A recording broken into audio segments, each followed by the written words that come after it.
Hi, it's Deborah Bird, your mortgage and real estate strategist here in Dallas, Texas. Specifically, Plano is where my office is, serving all of Texas. However, I wanted to address a very common question, probably the second most common question I get when I'm meeting with clients, and that's how much of a home I can afford. Sometimes it's how much of a home can I qualify for, how much is the max I can purchase. And so I just wanted to unfold basically four things that I look at when I'm assessing the overall affordability for a client. My first question is kind of the household budget. Do they already have a set figure in mind that they are comfortable spending? And I ask that because oftentimes they may qualify for much, much more than what's in their comfort zone due to some future life changes or things that they are hopeful and are dreaming of that maybe I'm unaware of. So I like to start with kind of what's comfortable in a budget, and sometimes I dial down deeper as to why is that comfortable for them. Um, and I'll get to this when I get to bullet point number three. So first and foremost is household budget, which if you need help creating a budget, maybe this is your first time purchasing, maybe you'll discover your overall debt to income ratio is so, what I would say, financially fit that it shows you could afford more, but maybe there's fear of taking on that commitment. And so a lot of times I meet with clients and I can free up other debts that they're paying monthly that may be a higher interest, like credit cards. And sometimes it's best not to put 10% down or 20% down due to overall cash flow and how we make sure your money is working harder for you and not to interest, because no one wants to pay high interest rates or fees. So I'm kind of getting a whole overall um, pulse of what your budget is and why. And again, I'm going to use my team and we're going to go deeper and look at an overall strategy for you that if we can find ways to make your dollars work smarter and harder for you, then we will. Um, so the next question I usually ask is, although when I take a loan application, it currently looks at your total debts, your total income, you're letting me know of a budget, but I have no idea where you stand on a wealth building plan. And most of my clients aren't even in touch with a true wealth advisor who is making sure that this home fits with their overall retirement plan. And so I have chosen to partner with a wealth advising team who either at time of pre-qual or after we close, they will do a free consultation and make sure that this home fits in with your, wealth building plan. Because I would hate to get you into a home that takes up all of your income where now you're coming to me when you're 64, 65, and maybe we need to do a reverse mortgage because we didn't have this set from the get-go. So the next variable, these next two are the most important. In fact, I would say your debt to income ratio is as important as when you go see a doctor. What's the first thing they do? Okay, well, besides take your weight, which most women, we dread that, right? Like I take my shoes off, my purse, my jacket, anything I possibly can before I get on the scale. But your blood pressure, okay? So your debt to income ratio gives us a good indicator of your ability to repay, which this is now a national law that we follow based off of the new changes in 2013 that came due to the financial crisis. So although we do have non-traditional lending solutions, which I've heard some people say, oh, is this going to put us back in the financial crisis days where you can literally do no tax returns, self-employed client, you can give them a loan, or our investor loan where we do no income, no employment, and we can give loans. And I always tell people no because of this factor. So your debt to income ratio, which proves your ability to repay, we have to make sure that we've done our due diligence to check your ratio. So how we do this, we take your total monthly debts shown only on a credit report. So it's not your cell phone bill or your insurance bill. It's student loans, it's credit cards, it's any monthly debts that you have, and it's only the minimum payment that would show on a credit report. And we take that with your future estimated mortgage payment. So this is kind of a variable that's moving because as you're out looking at homes, you need to know how tight are you on this ratio. Like let's say we're going FHA and the max debt to income ratio is 55. Sometimes we can go 56 even. But let's say we maximize it. Well, now you're out looking at homes and interest rates have gone up, or the property taxes on that specific home is much higher than what we allotted for, because essentially we're taking your total debts and your future payment, which your future mortgage payment has some variables to it. So you need to know when you're out shopping, how close are you to this max? Okay? Now, here's the pain of what it will cost you by hiring a different lending team.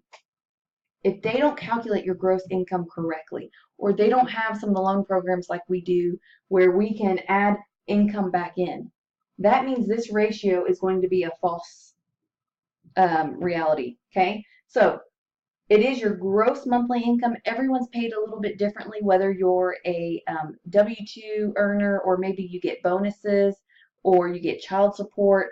There are certain guidelines we have to follow that is considered qualified income. And that's based off the predictability and the stability of income with at least a 3-year continuance.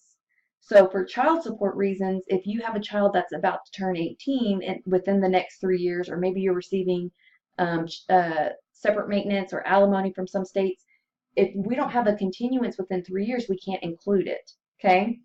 So this is any possible income we can use we're looking for, which is why it's so essential to go ahead and send us all of those lender documents as much as you can up front. Because again, I've received some incorrect verifications of employment from clients that if I hadn't seen the pay stubs, I wouldn't be able to squeeze out what I could. So anyways, debt to income ratio, we want to see around 50 to 55. This basically means that once you add in other savings, IRS, groceries, gas, we're not jeopardizing your ability to repay. And then you have what's called sometimes the front end ratio, or the housing expense ratio. This is your total housing payment. So principal and interest, property taxes, homeowners insurance, possibly mortgage insurance, anything within the housing divided by your gross income as well. So there are programs that once we get your loan application, which is why we say the best place to get started to see how much of a home you can purchase, it's not really an initial phone call. And I know sometimes we almost disqualify ourselves because we think of all these reasons of why we won't get approved.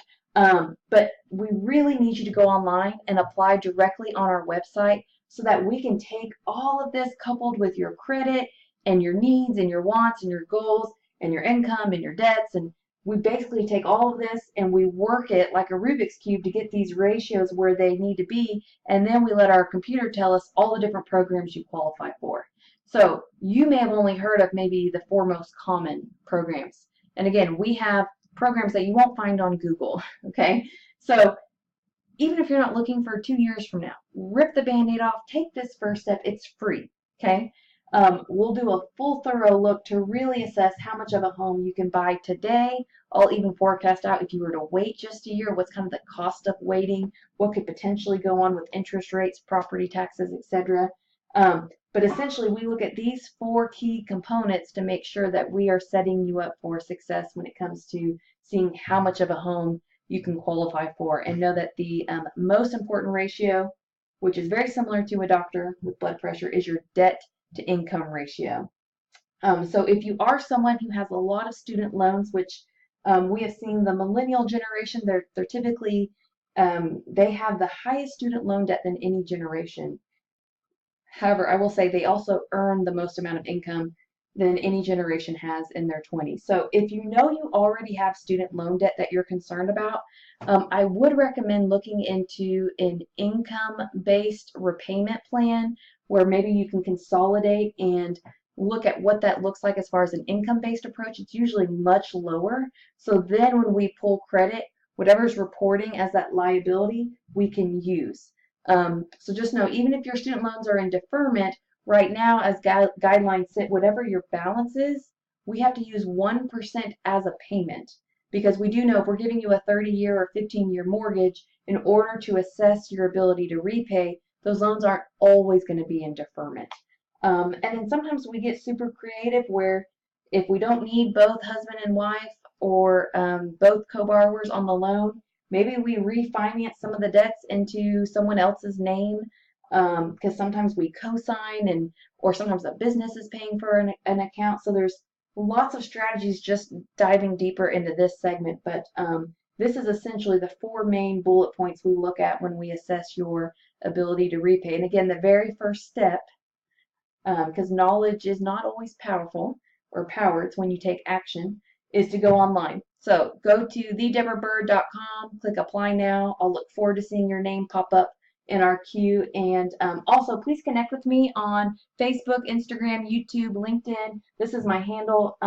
Like, subscribe, and if you would, my business is only built off of referrals, and so we know we have to deliver value and go above and beyond for our clients, but we also know there's a lot of incorrect information out there. And so if you would be willing to share this on your social media platform or with your friends and family, and just share maybe one thing that was new to you that you didn't know, that way your friends and loved ones know who to contact when they too have a question. We would be honored and privileged to share with them the truth about mortgage lending. So again, we look forward to serving you, and this is our team office line. This is my direct cell phone number if you need to reach me direct, and I look forward to working with you soon. You have a great day.